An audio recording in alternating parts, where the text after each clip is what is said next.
to call this meeting of the Provo Municipal Council joint meeting with state legislators to order. Today is Monday, November 8th, 2021. The time is 4:34 p.m.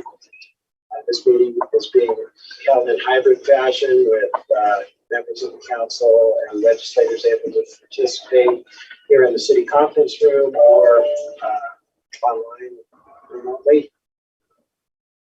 We will now state the names of those who are currently here participating. We have Dave Sewell, Dave Harding, Dave Shipley, George Hanley from the council here, and Shannon Ellsworth just came in, sorry. And we have Adam Robertson here. The opening prayer today will be offered by Cliff Strachan, our Council Executive Director.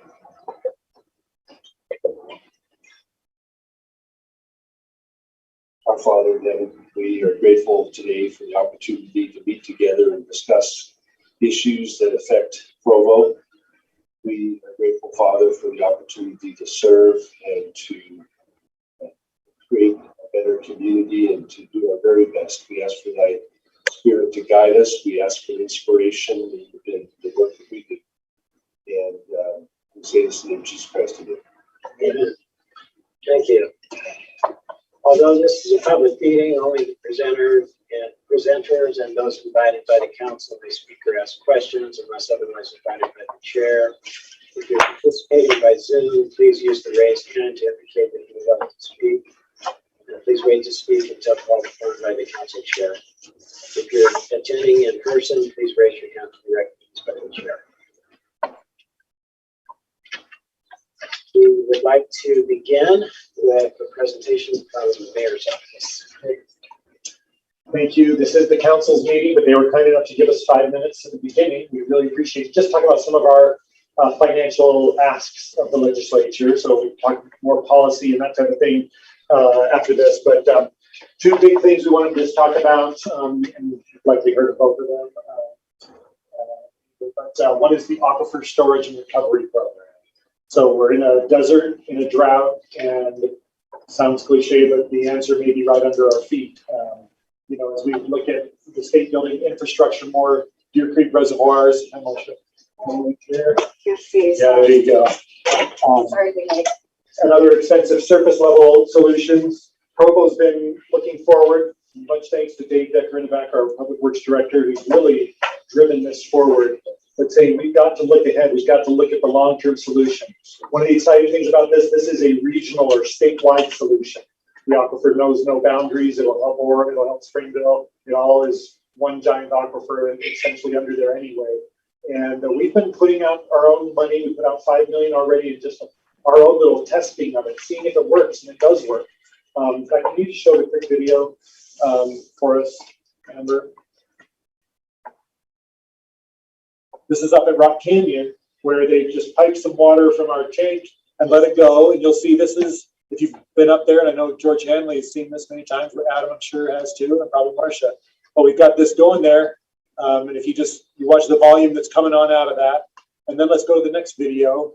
Not far off at all, still up in that area. If you watch our second video, you'll see that this volume of water goes down to a mere trickle because most of the water, it just goes down into the aquifer. And they've been measuring it, and they can show the increase within a matter of days. They'll see the increase when they check on these monitoring wells that it's making a difference. So we think this is a long-term solution. We think it's the right project at the right time. This is one of those that I think if we do this, this is one that is you know, what's the end date to how the benefit this is going to give all of us? It's sustainable, and it's got so many great features to it. It does have a price tag, and interestingly, if we can show the one slide that we have of the location of this, our Public Works looked at just piping water from the Provo River, because to recharge the aquifer, you can use river water. You don't have to treat it first. But it turned out the cost became close enough that it was worthwhile to get a 2-for-1 benefit out of this by doing a treatment plant. Because instead of having to dig up and put new pipes to take it all the way up to the Provo Rock Canyon, if we treat it, At our diversion, which is near the, where the motion picture studios are on 2230 North, if we just take it from our diversion there, and if we could clean it, then we could just put it into our existing pipes, take it right up there without having to do new pipes. And so that's the model we're proceeding on. And so we do have financial, asked on this. We're asking the state for $35 million to help with this. But between us friends, if you couldn't get all of that, we still would be very grateful. It's not a do or die at the 35 million mark, but that's our request to help us get this done. With that, anything quickly you would add? Dave, we have, again, only 5 minutes. Okay. So here's just the location you can see. So here's you can see the temple is here, and here's the water tanks. So we would just take it from the diversion here at 2330 North and be able to just pipe it straight on up there. Oh, the other big feature here. So I said there's a 2-for-1. The 2-for-1 is with the second water treatment plant, we would be the second water treatment plant in the valley. Salt Lake Valley has six treatment plants. When you talk about preparedness and that kind of thing, how great for us to have a second treatment plant in Utah Valley, should there be a disaster with Central Water Utah District's water treatment plant or that type of thing, you have that second back. So that's that ask that we're going to the legislature for. Second one we wanted to talk about is our Olympic facility. You may recall that right when one of Mayor Kafusi's big achievements early on, the county said they wanted out of this. They basically terminated the contract, and we were on a path to having the ice arena put on the auction block.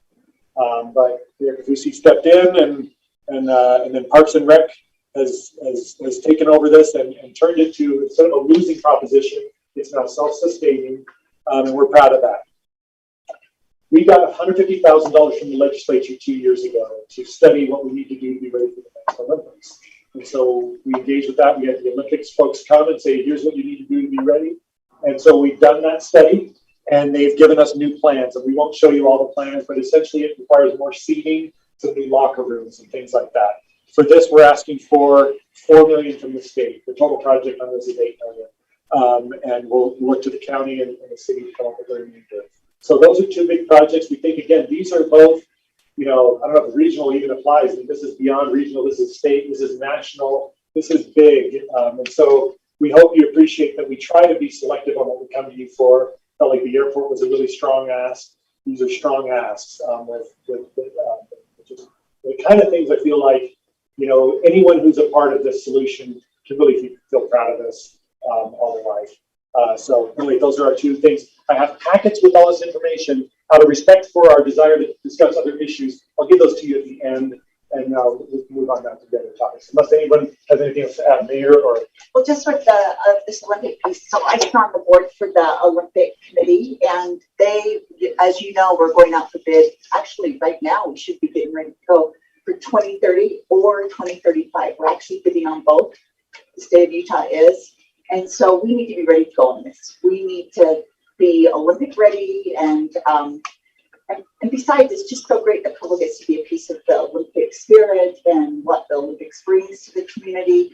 Can't remember the exact economic impact, Wayne. Do you recall what it was? But it was significant when the Olympics were here before.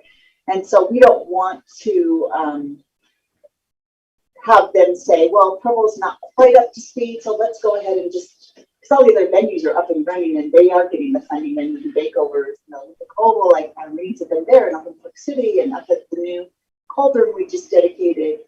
We're ready. We're getting really ready. So this is the piece that is kind of Utah County's baby. We don't want to be left out. So we've got to get the money and be ready to go. And that's all. Isaac did great. He's over the legislature, so this is kind of where he shines. So thank you, Isaac. Any questions from our legislators before we move on to this topic? Thank you. We'd like to welcome Representative Marcia Judkins, who's joined us, and also acknowledge that we have Mayor Kafusi here, and CIO Wayne Parker, and you just heard from Deputy Mayor Isaac Paxman, and we also have Councilor Bill Fillmore has also joined us remotely. Thank you. We also have members of the council staff and administrative staff here with us as well. So let's move on to item number 2, which is a brief discussion on accessory dwelling units and housing affordability.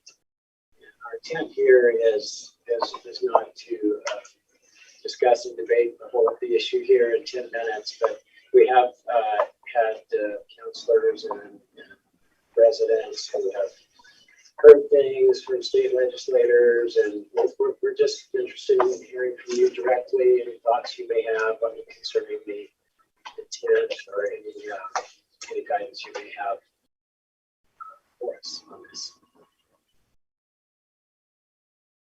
So like you're just turning it over to us. Yes, the meeting is yours. Okay. Just kidding. 10 minutes. I'll jump in. You go right ahead. So I think the intent was pretty simple. There's the concept of NIMBYism, right? Not my backyard. And one of the challenges is in some communities you have, hey, I will only have in my community, say 5-acre lots, and they're all single family homes, for example. If you're as a city, you decide that's your requirement, that pretty well excludes affordable housing. Nothing's going to be affordable in that city. And so if every city does that, you end up with a serious problem. Some of the zoning law studies that we reviewed as a legislature in looking at affordable housing indicate that zoning laws are one of the predominant reasons why we have unaffordable housing. Is zoning that prohibits, say, high density, for example, small single-family dwellings, small lots, small homes, and that's problematic. So the idea here was, hey, we have some cities that are doing a really good job. Provo was highlighted in several discussions I was in as an example of doing an extraordinarily good job of making sure we had affordable housing in the state. Other cities, which I will not name, were not doing so well. So the idea here was, okay, I hate us, we legislators hate to press down things on cities for local control, but here's a case where there's a legitimate interest in the state saying we need more affordable housing. And so the idea was, let's go and say, hey, cities, each city needs to take into this account. It can't be not in my backyard. Each city needs to have affordable housing in their backyard, in their city boundaries. And so that was how the law was written. We worked very closely with Provo in particular to make sure we didn't impact Provo. So the intent of this was to have zero or minimal impact of Provo. So when you read the law, you want to keep that in mind. We intentionally thought of Provo, where we have a high student population. We have a pretty good job of affordable housing. I think the city's done a pretty good job on zoning laws. And in Provo in particular, it was noted that there's been a long history of careful negotiation with the communities on where these, say, ADUs were located. So that was taken into account with the intent, so that it was written very carefully, the intent to minimize impact of cities that were already doing a great job, and really get the not in my backyard cities to put it in their backyard. So, Marsha? I think you did a great job of summing up the intent of the legislative statute that we passed in this last session, and looking ahead to the 2022 legislative session. It's difficult for us to know exactly what's going to be coming out because legislators don't really either those public until they work on that about them. So I'm not sure, but I hope that part of that would be looking at the missing middle, housing that our young families really need, because if you're missing any, if you're missing any part of the housing structure, you just exacerbate homelessness and affordable housing and everything else. And so hopefully we'll be trying to figure that out. And I think it's really important for cities, if you want to have say, and like Emmy said, Provo does really well. Provo does really well. But if you have ideas that you would like to see come out or would like to support, because this is it's just a problem. It's a huge problem throughout the state. I have kids that can't afford their homes, right? And that's not even that big of a deal because they can always come to my house or whatever. Not that I want them to, but But we have so many people who are paying more than 50% of their income to housing, and it's really hard. And then when we have to raise property taxes to, I don't know, the problems are just getting exacerbated. So we like to think we're smart, but we don't know everything. We know that we have really smart people who can come to us with ideas and that work with cities and zoning and planning. And yeah, it's a problem that we're all going to have to look at and solve together. So. That's awesome. Yeah, I'm curious if the legislators have any specific feedback for Provo City on this issue. Together of our own volition without a mandate that's statewide, I think that would be the ideal solution. So if you have specific feedback, let us know now or in the next few weeks, and we can get started on that so that we don't incur the wrath or. But one of the problems is that even Provo is doing really well. We can't have that coming out. Right, like just like with the ADUs, it's not like you can say, this still applies to everyone except Provo. Right, right. So even though you're doing a good job at something, doesn't mean necessarily refrain from passing any statute, right? That might affect Provo. I think there's opportunities to right size it though, because Provo and Cambridge probably don't need the same laws. That's why we don't like to put these. And we don't like one place, size right? fits all either. So So if there's an opportunity for Yeah. carrots or sticks so that people can move accordingly, we might be already hitting a threshold, and Cambridge might not need that threshold. So right sizing those bills or coming directly to the cities that are problem children is the ideal solution. you think we have it? Yeah, that's really hard. I think it's the best solution for sure. But just telling the city, hey, guess what? We need to put this in your backyard. That's been tried. a Yeah, lot, so maybe and there's an that doesn't really work. opportunity to right size the carrots and sticks, because I think we would agree around the table that Provo is excelling. Provo is Yes. carrying water, and to be punished for someone else skipping school isn't exciting for us every session, right? Do you see some of those punishments? Yeah, it's gonna have to say. Where, I mean, the words bother me a little bit. Yeah, I maybe, think that was expressly not the intent. So I wonder if there's a confusion about how the wording, how the reading of the language. So talking to some of my fellow senators, they feel that Provo's already compliant. well, I'm not just talking about specifically the ADU bill. I'm talking about housing bills across the board. Yeah, and the ADU bill, we can drill down on that if you want to hear, or we can talk about it another time. But I'm talking about one size fits all mandates in general. So, Yeah. I think, and yeah, let's move in the kind of broader context, but what would you say, Dave? If I remember right, my focus really is on the municipality. So I follow the state, but I'd forgotten, I used to know 34 or something from I think 2 years ago, which Yeah. was the menu. 27 strategies to address housing affordability, and cities were required to at least 3. I think we went through, I don't think I've seen this with us, but I think we were at 24 out of the 27. And I personally appreciated the legislature's approach there, because it kind of tried to balance that, telling people exactly what to do versus like saying you need to participate. I personally think I'd rather have seen like, okay, you need 3, okay, a couple of years now you need 6, and I think the moderate housing plans, I know, again, Provo, I think has done a very good job with that. I believe from things I've heard, others haven't necessarily put a good faith effort into that.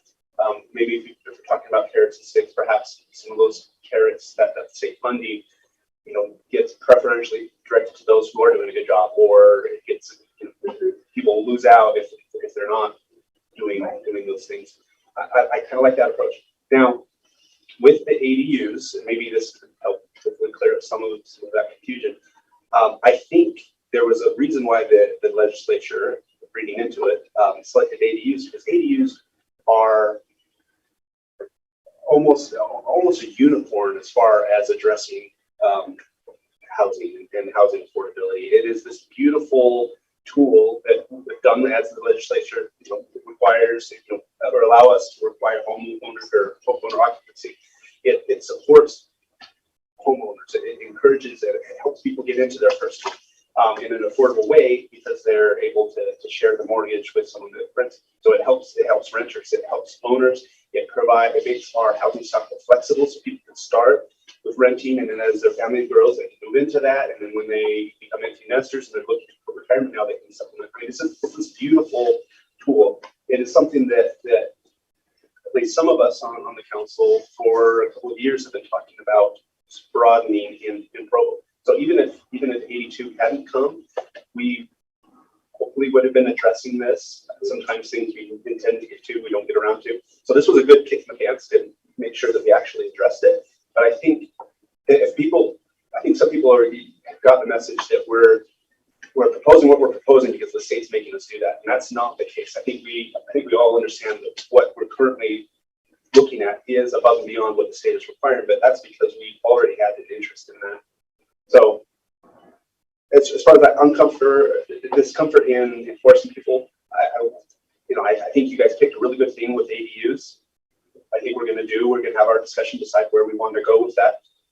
But Senate Bill 34 from the couple of years prior to that, I'd love to see that strategy followed more than just a one-year thing, but follow that down, because I think that might be able to help the problem children do their part, because I think it's important that we all do our part. But regardless, I think Provo wants to do and support the people that you just talked about.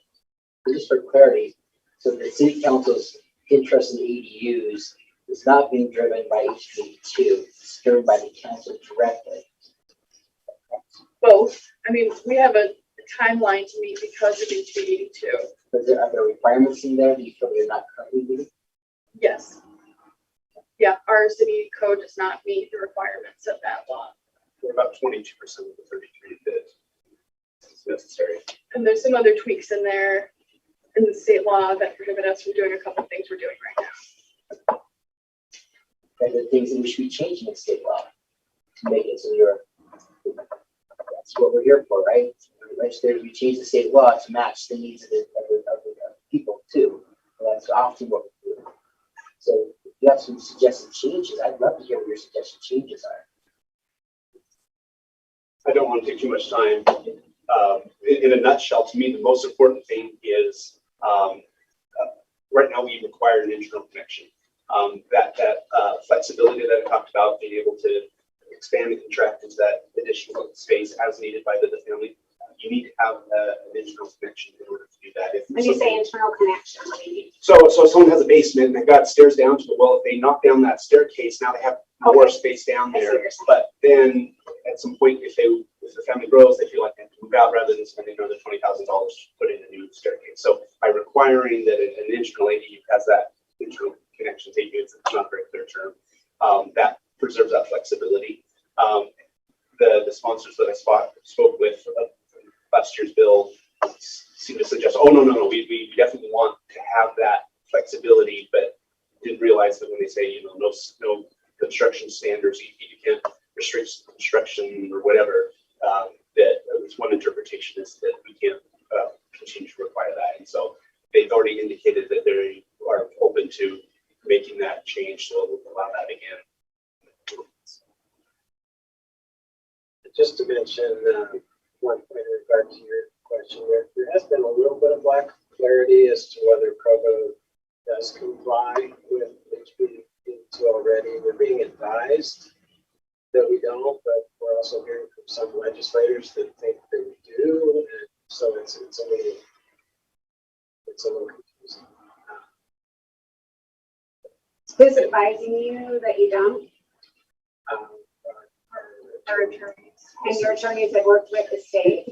Our attorneys and our planners Well, indicated yeah, that I'm the city attorney. I can speak up. The issue is, for one thing, there's an open question about what the bill even means as far as what cities are supposed to do. Because the way that it's written, well, if you look at, what's the example of, if you look at, for example, the marijuana dispensaries, right? The way that the state legislature drafted that one is they said cities must do the following, and what we must do is pass a law. HB 82 doesn't say that. HB 82 says ADUs are permitted uses in all zones. but cities may prohibit. So one question right off the bat is if we even meet that standard, because is our way of prohibiting them in line with that scheme of how the state law is written, right? Because one way of reading the law is that all of our laws that prohibit them are preempted by HB 82, and we now have to prohibit them where we want to prohibit. Does that make sense? So you have to, It's kind of the inverse of what we have on the books. Right. Yes. So that's one problem. Then the other problem is even if you don't read it that way, do we meet the 67%? And the only and there have been several theories floated about how we meet them, but they usually have to do with either not understanding how our multifamily housing zones are written, because our multifamily housing zones, for the most part, are included in our denominator, but can't be included in our numerator because they don't currently allow single-family homes, which is where ADUs have to be, and they don't allow ADUs either, because our zoning code is written to say any use that's not expressly permitted is expressly prohibited. So it's prohibited everywhere that we don't say that it's not, right? And then there's the issue of the elderly living spaces, but frankly, I just haven't seen any data about that. I don't have any idea how many 65-year-old owner-occupied homes in zones that currently prohibit ADUs there are in Provo. And the way we define that space doesn't match the definition precisely of what an ADU is in HB 82. It's close, but it's not precise. In HB 82, it's written so strictly as it's not exactly this, it's not, right? That's where we're coming from as far as not feeling like we are in compliance. Right. And Brian, I understand we have some legislators are telling some residents, even some of us, that they think we're in compliance partly because of that 65 and older group, but the way the law is written, it talks about area, and it's hard to define how many units we have. especially because people over 65 are mobile, so the land right moves with them, but then it's not defined in state law as an area. And that may have been the intent, although I went back and listened to all of the floor debates and the committee meetings, and none of that stuff came up in any of those meetings. So there's no legislative history of intent, and I'm not necessarily worried about, from my perspective about advising the city, I'm not necessarily worried about the legislature being mad at us for not complying. I'm worried about somebody actually challenging us in court when we try to prohibit one that we're not allowed to because they're. So what would be fixed? Well, that depends a little bit on the council, because as some of the councilors have just expressed, they have an interest in expanding it beyond what the minimum in HB 82 is anyway. If they do that, then nothing needs to be fixed. If they don't want to do that, then we probably need to have a conversation about flipping it back around to be more like the marijuana dispensary law as far as what it requires the cities to do. Okay. So is it like, your laws that way, or would that, like, if we flip it, then there are going to be other cities that are like, wait, but we did it the other way. Well, so. that's the question. It really is a kind of a question of who you want to be able to challenge in cities for not doing it. And it comes down to the question of, was it a preemption or was it a mandate? Was it a mandate to do something, or did it just preempt city law and leave the cities to react to it? Well, and if there's a fix that we should be doing in code, I mean, we do those all the time. Those aren't hard. Right. But we need to hear about it. We need to know what those fixes are. Right. And we've been kind of, at least from my perspective, I've been kind of waiting for the council to tell us what they want to do. Okay, council. Before I can tell them whether what they want to do won't fit. Okay. Well, Does that make this sense? keep us. It's not unusual for better or worse, it's not unusual for laws to get passed and people go, Wait a minute. what? You help them with the interpretation and then go use refinement. So it sounds like this is the case here. So I would hate for the city to jump onto something and they go, whoops, well, no, I changed again in March, April. So let's get this figured out. And this is a great spot for us to be partners on this and get it right. So we have clarity for the cities. I'm glad to hear that you went through all the hearings. Sorry. But yeah, I think it'd be really good to sit down and the sponsor This Representative Ward, he's very open to talk to people. We've worked with them. Yeah, he's good to work with. We're trying to make it work. So, and I'm sure he's open to fixes. Councillor Hanley. Oh, and by the way, I've been handed a note that viewers are having a little trouble hearing us.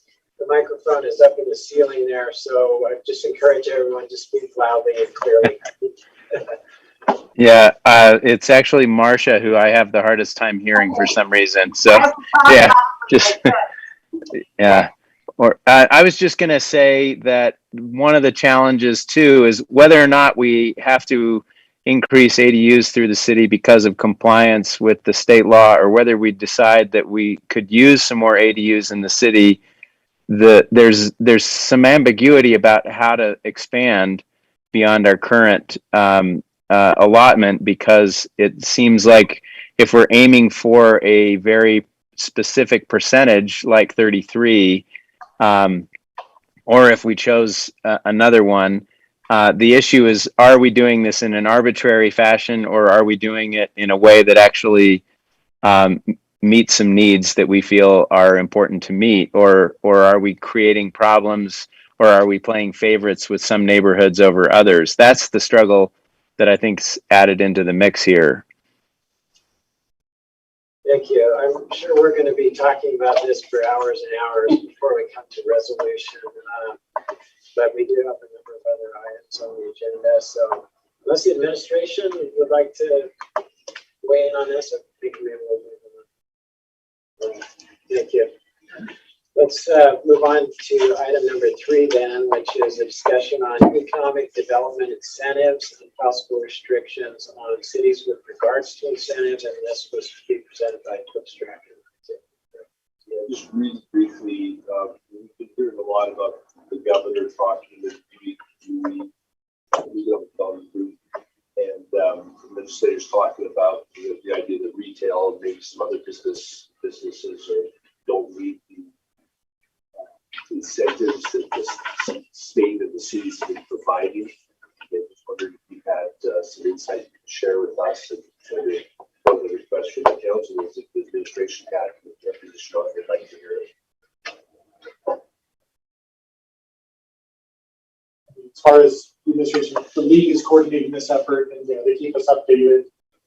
Basically, just take away all rights to do incentives with a few limited exceptions. One is like if you have someone coming in who's going to do a development that's half housing, and half of the housing meets the definition of affordable housing, then you can go ahead and give tax increment. But beyond that, but just the vision is we feel like Costco's are going to come either way. Why have cities fighting over it and everybody putting up tax increment? We should just let Costco decide where they want to be and leave it at that. Maybe we're giving away the farm too much, and we ought to just take away the ability. So again, it's mayor's in the leadership now, as you know, and so she's been involved with some of these briefings and things, and I've been able to be there too. And so right now it's still in that back and forth stage with the committee who's working on it, that Cameron Deal goes and reports to, and he's pushing back. He's come up with another list based on feedback from cities of, well, okay, maybe we can meet you in the middle if you gave us these additional 12 exceptions. So not just that housing one, but can you give us additional exceptions? And I don't have those at my fingertips. But so from our position, I think we just are going to keep monitoring what the league does with that, and vote on those decisions at the league level to express opinions from the league and kind of see where it lands. But overall, it's we always again recoil when somebody's going to be taken away from us or that type of thing. But maybe there's some common ground. I think we're starting to see that there could be some common ground.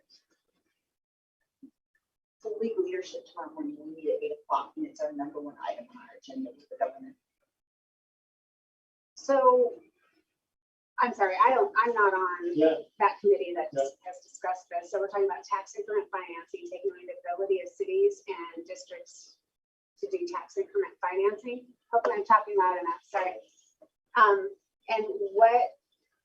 And the reason behind that was because they just don't want you to, the governor just doesn't want you to do that. Yeah, he just doesn't think it's working, it's needed. Maybe it was needed 20 years ago, but we're we're a big boy now. growing so much. We're growing so much, and we don't need to incentivize retail and those other things. People want to come to Utah, companies want to come to Utah.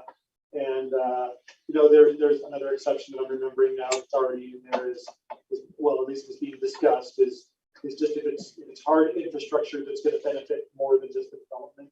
So a city can come in and say, you know, you need, you know, sewer lines or something like that, and we'll help you with those, and it's some kind of or sewer pump or lift station or something like that, and you can help with that. So, but yeah, the overall push is let's wipe the deck, let's have a clean slate on economic incentives from cities to builders, developers, companies coming in, and let's just let capitalism do its thing, and then we'll all be okay in the end anyway.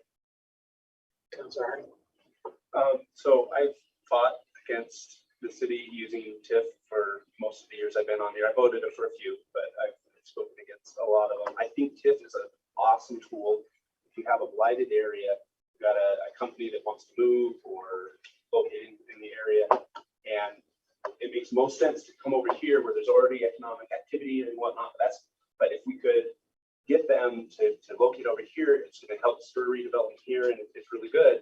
Then it makes sense to say, okay, well, you'll do better over here, but we'll offset, we'll incentivize you to come here because this area really needs it. I think that's wonderful.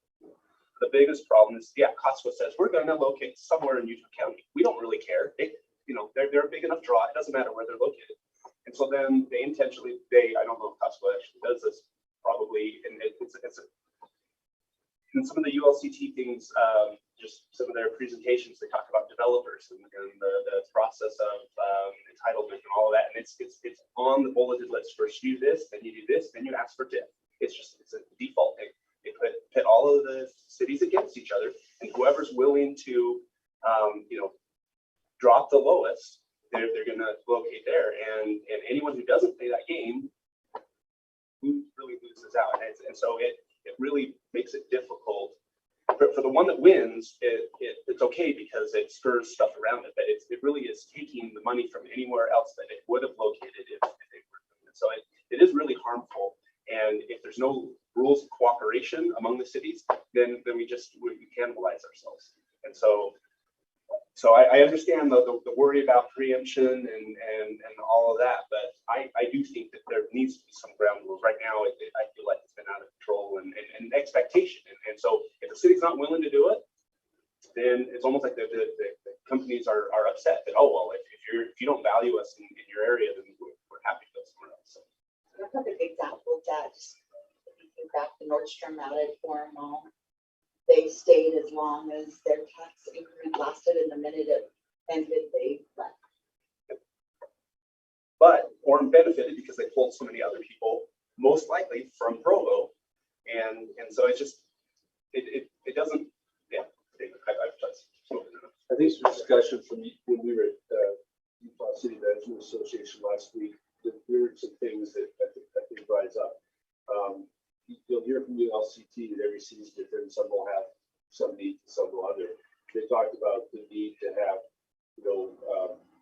focus on things like placemaking rather than just seeking retail tax dollars and such. I think that's going to be the message you'll hear from the ULCT ultimately, is that one size doesn't fit all, but there is that recognition that sometimes we're cannibalizing each other programs.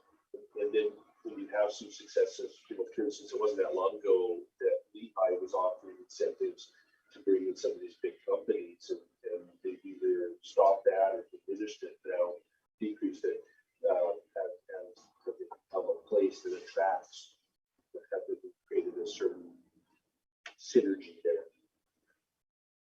Anyway, it's something that council's interested in knowing how that's going to affect us going forward.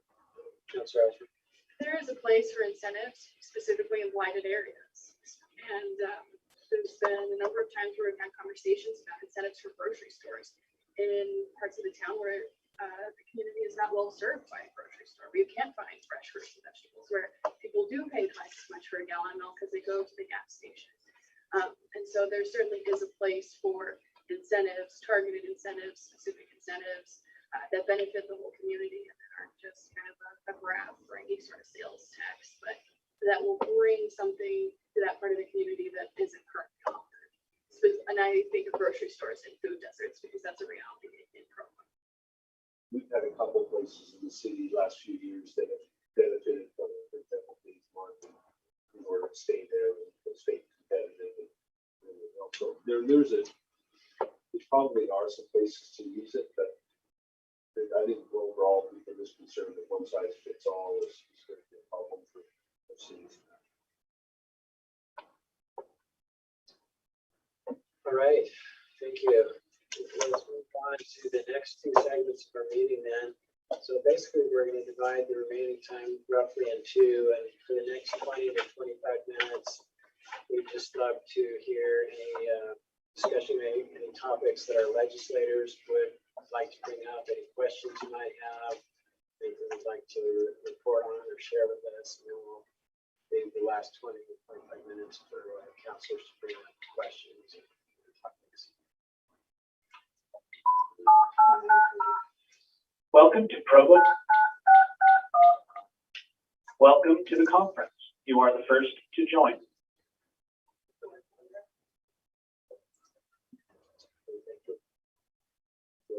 So It's just ready whenever you need to switch. do either of our legislators have any topics you'd like to bring up for discussion or anything you'd like to share? Okay, so I have an open bill file. Tell me if I'm not speaking loud enough. I'll try to speak very loud. Okay, an open bill file that is, I don't know.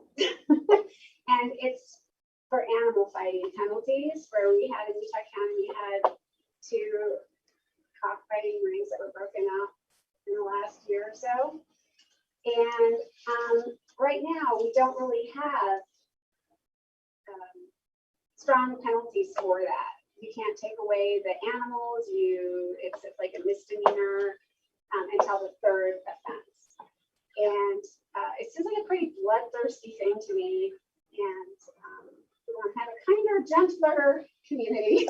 Doesn't seem like the kind of thing that we want to support. So anyway, I was just looking at getting rid of the animal cruelty statute, the state animal cruelty statute in general, and just in the dog fighting statute, because it is a felony to fight dogs to the death. Just make it an animal statute, but not have the penalties be as severe.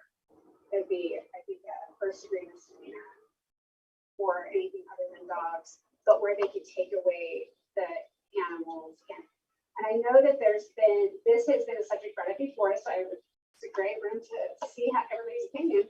But there's like family businesses of I don't know, like catching these roosters and training. They're super aggressive.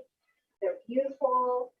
And there's a business in Utah selling them to other countries where it's legal, but then they also use them here underground to fight too. I don't know. I just was wondering, agent support or not, or if you have any ideas, if it's a good idea or a bad idea. Up here. So just to clarify, the penalty for dog fighting would still be a felony? Yeah, not changing anything about dog fighting. But a little bit less A little less for any other animal that you're fighting to the death. Yeah, it'd still be in the misdemeanor category. Makes sense to me.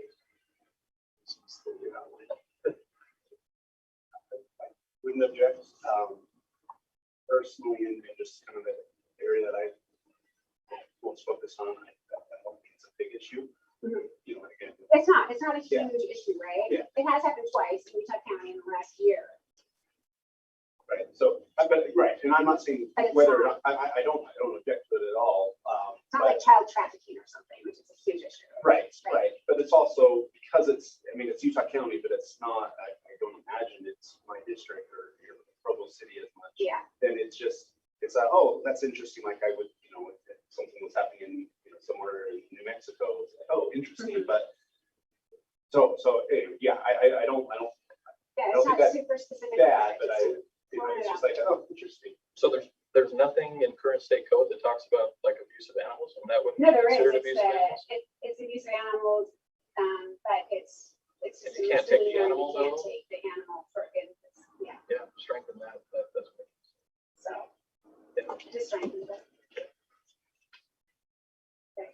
I know that was a, maybe, I don't know, I just haven't floated it out there to too many people, so.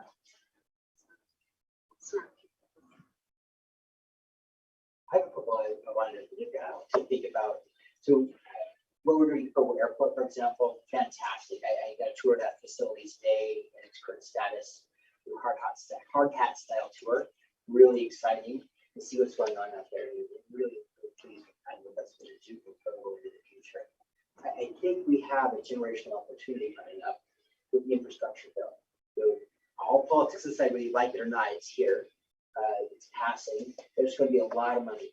The projections for this year suggest that I think there's going to be a lot of money for one-time infrastructure opportunities. I think it'd be wise for Provo to take advantage of those. So what that means, I'm not quite sure. I don't know exactly how much money or how this is going to play out, but I'm going to throw out some things that maybe have some relation to Provo. Bridal Falls.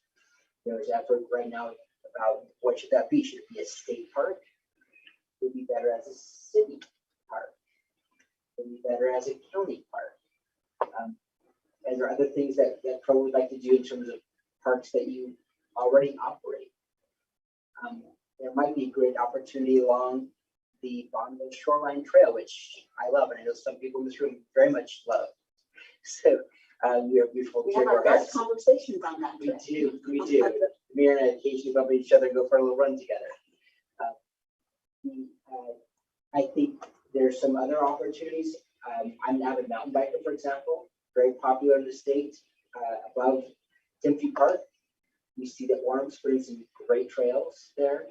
Provo's begin doing a little bit of work in the mouth of Slate Canyon. Those are popular and fun, but it's very small. We look what's happening in Pleasant Grove. They have some phenomenal biking trails as a serious draw. That's a great community asset in the foothills. We have a number of foothills here that, due to either the moving nature of the terrain or just the steepness of the terrain, it makes most other uses of those beautiful mountains not very useful. There could be great opportunity to put a trail networks for not only biking but hiking in our foothills. I would just behind the State Mental Hospital. There's some that's state owned. We have some privately owned. There's a mix there. This could be a great opportunity to put some phenomenal trail networks there, or up north of the Hills area, the Hills Trailhead area. We have a lot of sliding land areas. There's also some trail systems there that tie into some of the national forest areas. I think we could have a generational opportunity to do some really amazing work in some of these trails. Rock Canyon, very popular trail. Could we enhance some of the amenities we have there? And what would that look like? We have some great drinking fountains, for example, that are much loved. Some of the bridges could use a little work. Some have been recently redone. There's this whole stack of infrastructure things. And I think that I sense the council has a desire for parks and recreation. I think the community to invest in this as the city's growing. We need more of those outlets for people. If we're going to invest in a one-time thing, this seems to make a lot of sense. So that was a long ramble, but just some ideas that the city might think about. This was a follow-up to the initial thought about the airport being just at the brink of some significant growth and kind of staged and teed up so well. Are there other airports in the state that are in that same? I mean, are we well positioned to try to get as much as we possibly can from this infrastructure bill with where we're at? I think so. The Provo Airport, it had very wisely had some great expansion opportunities. I think it's being so new, the timing is just unfortunate. If it had been, we didn't have it, well, we put it in this year. If it was maybe 5 years down, we already had it for 5 years, we saw a lot of growth, it might be easy, but it's so new, I think that's going to be a harder ask. There might be an opportunity to capture some land there, like across the east side. We're going to need an infrastructure, I think, near the airport of hotels, restaurants, something there. Maybe there's some long-term planning that can be done. Maybe there's land acquisition on some roads you want to do. Like, okay, it's a money set aside device, make it easier to expand some key ways. So it's a long, big picture thing, but you want to have some asks. This is a good year to do those asks. A lot of that money is going to be congressionally required to spend on very specific infrastructure items. I hope you have some look at that. Yeah, I think Provo's been pretty proactive with infrastructure planning, so we can definitely coordinate on that. I like your ideas for recreation planning, or recreation funding. Provo City Council right now is finishing up the general plan, which guides development for the next, 10 to 20 years. And subsequently, we are planning for the foothills, the canyons. We are doing a separate plan for the river corridor and the lake shore, and for our gateways, to make our gateways a lot more appealing and commercially viable. And so all of those involve infrastructure, and we will be planning for them in 2022. So I think there's a lot of projects that will come out of there. Someone will correct me. How many acres do we have at Slate Canyon? Over 100? The Provo City owns, and we're waiting on funding over the next, who knows how many decades to create a mountain bike destination, to create a park for people in that area. And there's certainly a lot of acquisitions that we could make along the Provo River corridor to improve that. Instead of making it some kind of back alley creepy armpit, it could be an amenity. It could be a jewel in our community that feels safe, that's attractive, that promotes business and recreation. But we'll certainly need funding. Lots of time. Yeah, it's 2022, might be too late. Yeah. It sounds like that. Yeah. Yeah. You have some that are shovel ready. Shovel ready. I think we have some shovel ready sites. Yeah.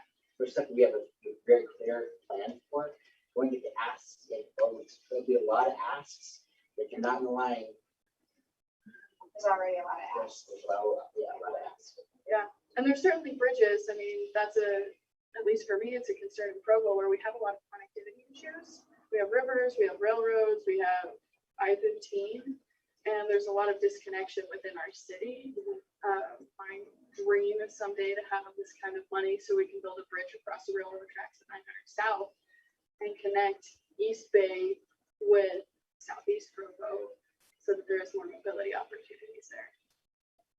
Councilor Hanley. Yeah, I was just going to mention that we have a master plan, and maybe Adam, you're aware of that, but there's a master plan for Rock Canyon that is still waiting to be implemented, waiting on funding, but it's very much already started and shovel ready. And we have a master plan for Slate Canyon. We've had one for Slate Canyon for quite a while, but due to the recent purchase of 29 acres there at the mouth of the canyon and some frustrations, I guess, with some early stages of that plan, we've decided to revise that plan, but that's undergoing as we speak, as far as I'm aware, with Parks and Rec. So we at least with regard to those two canyons, we're pretty close, and we are also waiting on a final proposal from the Utah Valley Trails Alliance for a pretty elaborate trail plan for the foothills. So I'd be happy to share that with you, Adam. I know you're a lover of trails and you might really be excited about some of the things that they're proposing, but of course, some of those things are going to require funding. But it's really a matter of sort of laying out those plans and then figuring out, what are the top priorities to move forward and how we're going to fund them. If you get those, if we can get some of those numbers earlier and later, that'd be great. Helpful. So if anybody has anything, the special session starts tomorrow. We've got redistricting, which is due, and I'm not sure what the interlocal cooperation act is. It sounds like something that might affect cities. I haven't read the bill on that. So if you have anything to say on that, also, I don't know, just if there were those 9 things that were brought up in the call, I don't know if any of you have anything to say about that. And then one other thing, talked with Shannon a bit about the lake, and that's going to be coming up in this next session, probably includes lake, possibly for the lake. I have something I'd like to say about those two, if that's okay. About two of those. One is about redistricting. I'm strongly supportive of the independent commission. I'm very disappointed to see that the committee seems to have bypassed their recommendations and given the public a very short window for input on their current proposal. So I would really hope that you would slow that down and argue in favor of an independent commission, which I think was made clear through the referendum process was something that a lot of people in the state really, really want. Secondly, Utah Lake, I think has raised a lot of concerns in my mind because the proposal, the most dramatic sort of commercial proposal for the lake strikes me as bypassing a lot of pretty serious ecological issues based in data that they're not paying enough attention to, and I know there's a deeper study that's ongoing that is supposed to be released sometime next year, and I'm just nervous about plans on that moving forward faster than we have the responsible data to look at ahead of time. And there is a smaller report that I can share with you that has been prepared. There was a symposium a couple of months ago. You may have been aware of it at Utah Valley University. And the participants in that symposium, who were scientists who've been working on the lake for a number of years, have prepared a report on that I think I've shared with the council, but I could share with you. I think it's excellent and important for us to be taking into consideration. I mean, both of these issues, the redistricting and the lake, I think are massively important. They affect quality of life for many, many years to come, and they affect our confidence in process and in government. And I'm just very nervous about both of them being treated with ideological preference rather than with careful deliberation and the voice of the public on these things, and in the case of the lake, the voice of the scientific community. Are you referring to the islands? I think so. Yes. Yeah, no islands. Yeah. Then next topic. Yeah, I don't think that's. That was whimsical thinking, Yeah. in my opinion. I'll say it very publicly. It's whimsical flawed thinking. I just want to echo some of what George said. I hope it is whimsical thinking. I think most people here would support a cleaner lake, and I think there's multiple avenues to accomplish that. And honestly, all of them probably cost money. So we have to be comfortable with spending some amount of money at some level. But to George's statement, there is a study being done, I think by the Division of Water Quality on Utah Lake specifically, that's being managed by the state. And so I'd love to see the data and the outcomes of that study before, there's major movement on restructuring how the lake is governed. That just makes sense to me, put the horse before the cart. There's a concept going around a lake authority. Right, so the general idea is, if you look at the interest of the lake, it's fractured. It's fractured between county and private and different cities. So you have these different cities all along the edges, and it is, we have an authority that kind of has interest of the lake in mind. What's the council's thought on the lake authority? We talked about this. Representative Judkins and Representative Christopherson was there as well. And Representative Christopherson had this idea to say, why don't we beef up the abilities or improve or expand the abilities of the current Utah Lake Commission? They've done a good job so far. There's been a few dozen projects that are underway right now at Utah Lake. And why not add capability or capacity or authority to the Utah Lake Commission? Why do we have to throw out the old version? Is there an opportunity to improve or iterate on the current version? And I liked his idea. I liked Representative Christopherson's idea there. I think that would be a worthwhile first step. Just grant them more authority, trending towards that's where the authority is official.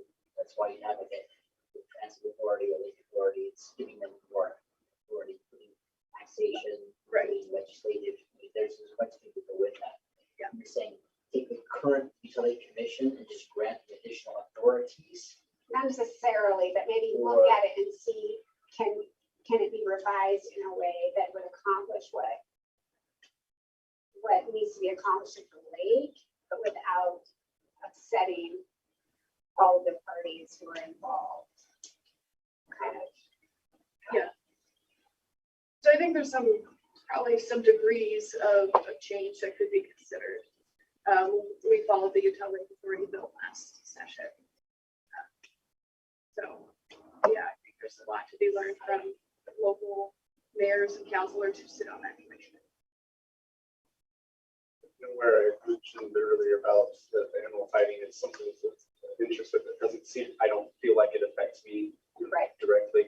I feel like the Utah Lake absolutely does affect Provo, and so we're all very, very interested.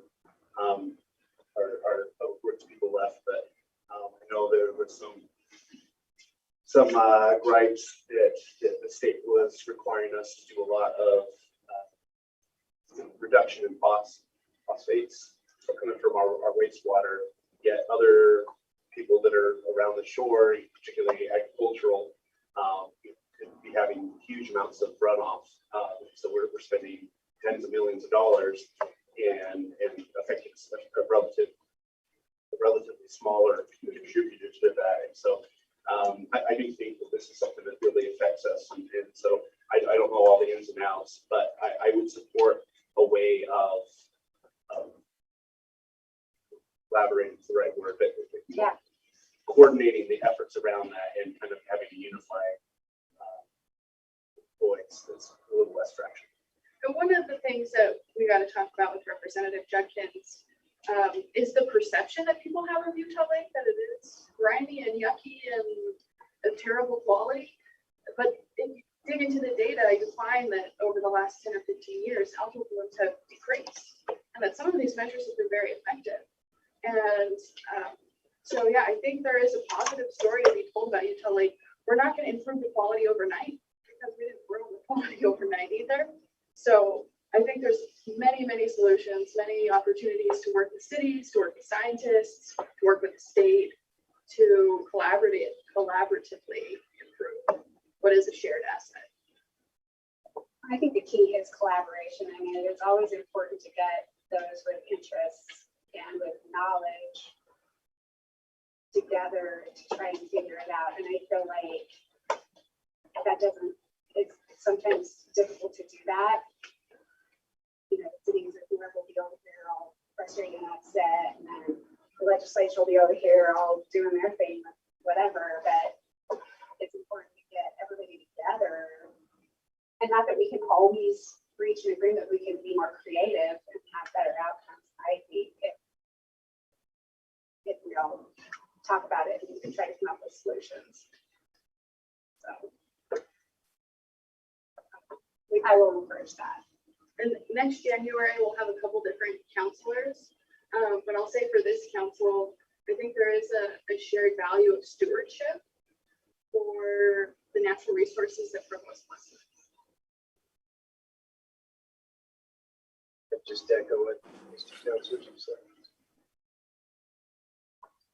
I'll just share a little bit of my perspective on the effort on the Utah Lake Authority. I think, again, the core desires what was mentioned. There needs to be something more there. There needs to be more. And I just have to give credit to Representative Brammer for at least everything I've seen is just a good faith effort to try to do that, to get all the stakeholders. He said repeatedly, if there's something I'm missing here, there's a voice I'm not hearing, let me know. So far, the plan as outlined in the most recent discussions I've been in, at least it does give majority control, 8 out of 15 votes to locals. Provo would have an ongoing permanent seat at the table. Other cities, not all of them would have that, of course. But MAG or COG, I think it is, would elect a few to go sit on that on their behalf, so that, because that's the critical piece. If this is going to be the ability to impose a financial burden, we want to make sure that the majority voting authority or right is in the hands of those who care, because it'd be very easy for a water rights group that doesn't have any political fallout to say, hey, extra tax sounds great, extra fee sounds great. We want to have that seat at the table. So I've spent a fair amount of time on this and just impressed with again, what I see is a very good faith effort to try to do this. It's not going to please everyone. It's painful for everyone.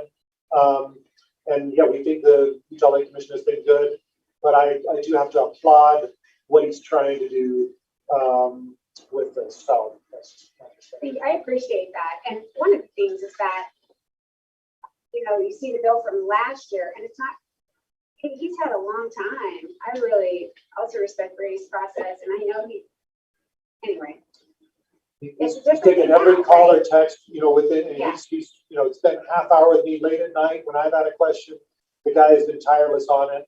And I think you cannot fault the good faith effort. And what you wonder is, if this one falls, will there be another person willing to do this? Because this is a massive undertaking to try to say, I'm going to try to put together a bill that can squeak through with all these different interests. So whether it'll happen or not, I don't know. And whether Provo will even at the end say we're in favor or not, that remains to be seen when the final bid comes out. But he's at least been willing to listen to us and try to hear our effort tonight. And I do think we have to pause on any effort to stop this effort to go, is someone else going to be able to get us back here? Or do we just leave status quo, which, is not the worst in the world. It's not terrible. There's negative consequences. I think we're all a little bit terrified about this, a little bit excited, but I do applaud you. We'd like to welcome Representative Stratton, who's just joined us online. And Councillor Fillmore has a comment. Thank you, David. I've enjoyed the discussion so far. I had 2 or 3 points I wanted to raise. First is in connection with Utah Lake. Is there any impetus or motivation to pursue a massive improvement of the Provo Marina? And if we're really going to promote the lake, it seems to me that's one of the starting points to kind of enhance that. It's really not a very pleasant site right now. And I know that Governor Curtis at one point had plans drawn up for totally renovating that. I just haven't heard anything about that for some time. Is there an appetite to pursue that, particularly with respect to this one-time federal money coming our way? So we do have a plan. We're shooting for the stars on it. We actually brought the state parks into our office, and they caught wind that we had this big vision. And we walked into a meeting, we thought it was going to be one, and it was all the heavy hitters from the table. And he immediately said things like, what can we do to be better? But our whole argument was, you're not great at parks. We're really good at parks in Provo. Let us take it. In the meantime, we didn't get that far down the road. They now have decided they're going to really step up and do some things. The people that run the park, are they retired firefighters or retired police officers? I can't remember. Law enforcement. So it's just a little tricky. Our idea is very dynamic and exciting, but after that big meeting and them saying they have no interest in letting Provo take it, it's gone kind of quiet for now. Want to add anything? Yeah, I mean, we've put it out there that we would love to take it over, that we think we could do a better job, that we think everybody in the community would benefit by it. We look at Provo Parks and Rec, top of the nation. We hit it out of the park. You give us a nice arena that's struggling, and we turn it around. And it's a huge credit to Scott Henderson and his staff. But we just think, why does it sit here where it looks like you're entering a prison almost? And it's just, we could do so much more with it. So we're putting it out there in every way we can, that we would welcome the opportunity should the state ever be inclined to grant that to us. And again, yes, people quickly got word at the department level, and even some legislators said, I'm not comfortable with this unless you work with them. And so, to be frank, yeah, we're kind of in that spin cycle of let us show you that we can do it. And we feel like we kind of have to honor that. Okay, you show us, you have some time. Here's some of our ideas of what we would do if we had it in our control. And they're like, oh yeah, we agree. Let's go improve the marina. So, you know, we kind of probably have to give them a little bit of slack to do that, but we'll take it anytime.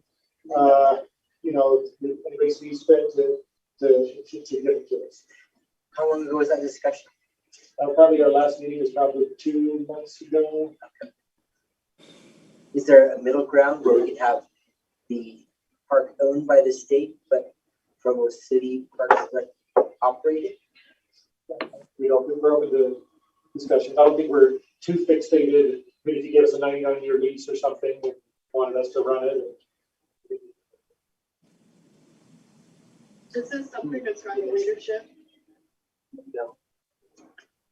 Representative Jenkins. I was just gonna say, this is like a perfect issue as to why you have 3 representatives that represent Provo, 4 with Kevin. To look into stuff like this and try to grease some of the entry, you know, and finding that common ground. So you don't have to work with the state alone. That's what we're out here for it too. Councilor Fenway. Yeah, I just wanted to follow up on 2 other items. These are huge legislative items. In the past several years, major controversy items have come before the legislature, and they've basically failed. I'm just wondering if there's any appetite in the current legislature to tackle school choice for one, and major tax reform for another. Or is there a sufficient burnout factor that no one wants to touch it? I guess I'm asking Adam, Marcia, and Kevin. Tell me what you had in mind for those 2 things. Well, with respect to school choice, I'm talking about the private schools as well as public schools getting a piece of state revenue and creating greater competition in our K through 12 education system. With respect to tax reform, if you recall the big debate, was it 2 years ago? It was about reforming our sales tax, income tax, etc., to try to create greater balance, addressing the imbalance that we had into the Constitution with respect to mandatory educational funding. Seemed like we amended things kind of around the edges, but we got scared off in terms of any major structural revision. Marcia, do you want me to take a first stab at that? I was actually gonna say, I got Kevin something to say about that. Thank you for the question. Obviously, our tax structure and what we're doing in that regard is an ongoing discussion. The fiscal health and vitality of our state is very, very important, and we're very blessed to live where we live and have the opportunities that we have before us based on good, sound policy that the shoulders that we all stand on as we look at what is before us. As it relates to significant, maybe let me give just a quick brief background. As you recall, we had the tax reform that Councilmember Fillmore referred to. It was repealed. We came back, and there were many good things in that overhaul. Frankly, it was a $600 million tax cut, but there was messaging was a challenge in that sphere. So we repealed that, came back and looked at ways to make sure that our education had the proper resources as well as adjust the tax structure. And the amendment constitutional amendment that we proposed and passed has been very, very helpful because it allowed greater flexibility in education funding. Back in the 90s, you added the higher education to the constitutional requirement that all of our state income tax goes to education. And then with that amendment, essentially we said, social services for children and so forth. And that was very, very helpful, adding the flexibility we need. It allowed the silos to have some strength. Fiscally, we have all of our reserves fully funded right now, and we're in really good shape there. So we really dealt with a lot of the tax overhaul with that constitutional amendment and what's taking place. As we look forward to this year, there are some potential tax cuts, as well as trying to use the resources, the federal resources have been provided without causing our economy to overheat with inflation and put an additional strain on the labor force and the supply chain. So those are some of the issues we're grappling with. So Does that answer that question? Then we'll talk about education. Okay. So is it your sense that the legislature has found an equilibrium with respect to the tax structure for the long-term future? Yes, with that adjustment, that constitutional adjustment last year, and we came back and funded it with some of funded it fully with some of the surplus that we had. And there's certainly ongoing needs in that sphere, as in every sphere, as you balance social services, education, transportation, and those essential governmental services. But we're, I think, in a really strong position at this point to be very sound moving forward. Saying that, though, we are looking at some additional tax cuts this year, as well as some other strategies. Is that sure? Let's talk about school choice. School choice, I think, there has been some concern with some of the things that happened centered around critical race theory, social emotional learning, the 1619 project. And so there are some concerns centered around that's created, I think, a good, healthy look at the curriculum and how we're trying to move forward. And so you'll see some movement in that sphere. The interesting thing about that the initiatives that you're talking about, they were quite the school voucher, that we had back several years ago was rejected through the referendum process. But if you look at the voting on that referendum, it was it was still supported in this area amongst those that we work and live with here. As a result of that, we had several initiatives come on. We have now about 100 charter schools, or roughly 1,100 or 1,000 to 1,100 schools that we have in the state. That's given a great choice. We have other options that have arisen. If you talk to Alpine School District, for example, it's open enrollment. That school choice, that voucher is available. There's a lot of opportunities to deal with a preference before we go. We did add some flexibility with those that are in special needs recently in legislation. And there is, frankly, some discussion, to enhance that whole concept of school choice. The key is accountability, and we have to be recognized that if we're using federal, or not federal, but any type of public funds from the tax dollars, and that's going to individuals to provide a service, albeit whatever that service would be, there needs to be accountability for how that money is used and oversight. So we've got to get over that hurdle. But I would say that there is a discussion taking place ongoing at this time. But Marcia, she is a great leader in education, and appreciate all her efforts there, and she'll have some good insight there. I think there are some real concerns with making sure that we don't have various unintended consequences with the approach that is taken. How's that? Not bad, Senator. Marcia, do you want to add anything to that? I think that Representative Stratton did a great job of summarizing everywhere that we've been up to now. I don't, if you have any further questions, or I would love to hear what they are, or if you had something in particular that you didn't hear in the explanation. Well, the sense I'm hearing is that the expansion of charter schools largely satisfies the prior perceived need for private school vouchers.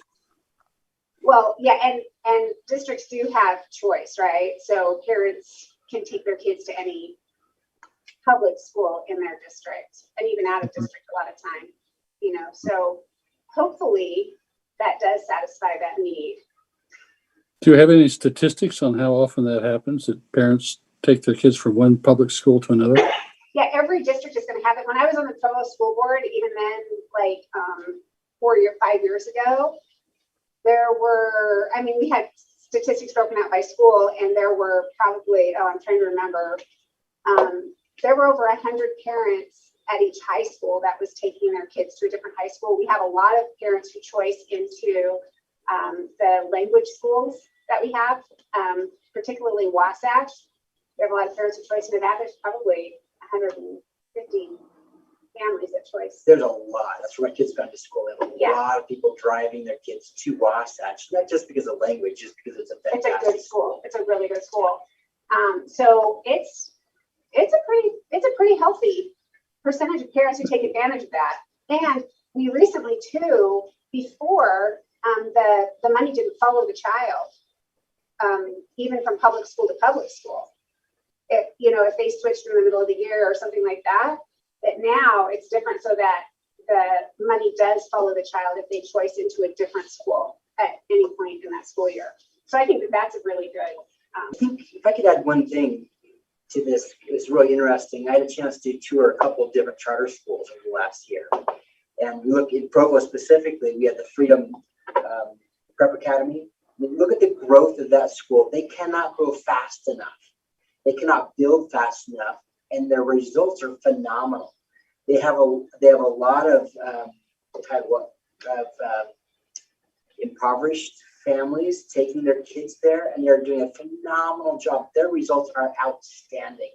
Their facilities are impressive. Their teachers are incredibly dedicated. And I think it's just an outstanding, shining example we have here in Provo of school choice, where parents are taking their kids there. And really, it's funding the schools, because that money is going with the kids, even though not a voucher program per se.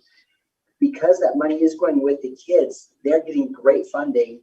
And we've done a lot of work over the last few years in the state to make sure that we've equalized funding across the state. It's not perfect, but it's pretty good. We have some more work coming up this session with that. And we also have these charter schools. They're getting similar amounts of funding. So we really, I think it's really improved school choice tremendously. And you see it evidenced in the growth of places like Freedom Academy. Well, hey, I'm glad to hear all that. Thank you for updating us. So we have about 3 minutes left. Any counselors have any parting questions or comments that they want to leave with their legislators? I would like to ask if we have any signal on housing for this. I mean, it's going to be a huge topic again, and we had ADUs last time. I assume that there's going to be a lot of talk about other things for housing, and so I just wonder if you could signal anything that you guys see coming that might affect us as a city. I wish I had that different crystal ball. We don't know yet. I know there's going to be, It's a big discussion. as always, a lot of money going into. Yeah. Is any of the infrastructure package allotted to any kind of housing type infrastructure, or is it not really? There's a lot of stuff in that bill. Yeah. It's a thick read. I've seen some high-level summaries. It's a great read. I would assume. Well, and I would just add, Isaac did a great job on some of the stuff that we're shovel ready for. The regional sports park is another. I mentioned the airport. I think we've got a lot of projects in Provo that really have a material impact on the rest of the area, right? All of central Utah could benefit from us accomplishing some of these projects that we have in front of us. And I think we're in a unique spot. I know you mentioned the airport's kind of in between I think we're uniquely staged, even at the airport, to do some expansion right away, to add on top of what we're doing. You mentioned land. We've been talking over and over, it seems like, about land opportunities around the airport that we just don't have money, you know, that we can, but it would be a huge benefit, you know, if we could, you know, have control and start to look at some of those parcels. So some of those farmers are ready, and we're not ready, you know, necessarily with the money to match that. We could in part though. So if we had partners through the county and the state, I think we could do a lot. So I guess I would just add my voice to Isaac's and say that I think there are a lot of projects that Provo regionally is trying to accomplish. We don't have all the money, you know, to be able to do it as a city, but we're willing to be a partner and try to accomplish them. And anything you all need, anything any of the legislation needs from the Provo City Council to add our voices to what the administration is already doing, I think obviously we want our voice as part of that as well. And if you think letters or emails or phone calls or whatever you think would be helpful as a council to add to what the administration is trying to do, to try to pitch, right? It sounds kind of corny that we're pitching all this stuff, but honestly, there's a pile of money coming, and we want to be at the table for as much as we can, you know, that's reasonable in a county that's growing like crazy and should get attention from the state, you know, to try to support infrastructure.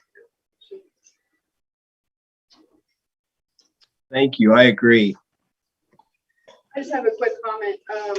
The legislative body of Provo, the City Council, we make a lot of, well, exclusively this body makes land use decisions. And so when housing issues come up, it falls on the City Council. And so when housing issues come to you, come to us. Like, we'd love to be your partners. We'd love to be your sounding board. Call us anytime during the session, text us, however we can be a partner on housing.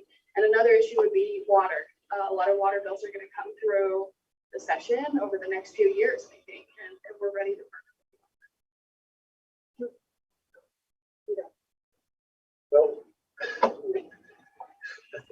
I might just quickly, if I could, just talk about water for just a minute. The concept of recharging the aquifer is really a great concept. We've looked at what Provo's doing, and we recognize there's an opportunity to do some partnershiping there and with you, and appreciate the work and effort there. We have a water policy, state water policy, and we've added that aquifer replenishment to that. Well, it's in process as a result to encourage that, as well as looking at support for that good project. So as you mentioned, that there are a lot of water issues, but appreciate the work and effort and vision of the city and leading out in the state on that issue. Thank you. Thank you very much. We really appreciate our legislators and appreciate you taking time to meet with us. It's really helpful. Every time we have one of these, I've learned so much, and it's a great opportunity for us to coordinate and communicate. Unless there's any objection, we'll adjourn, close the meeting.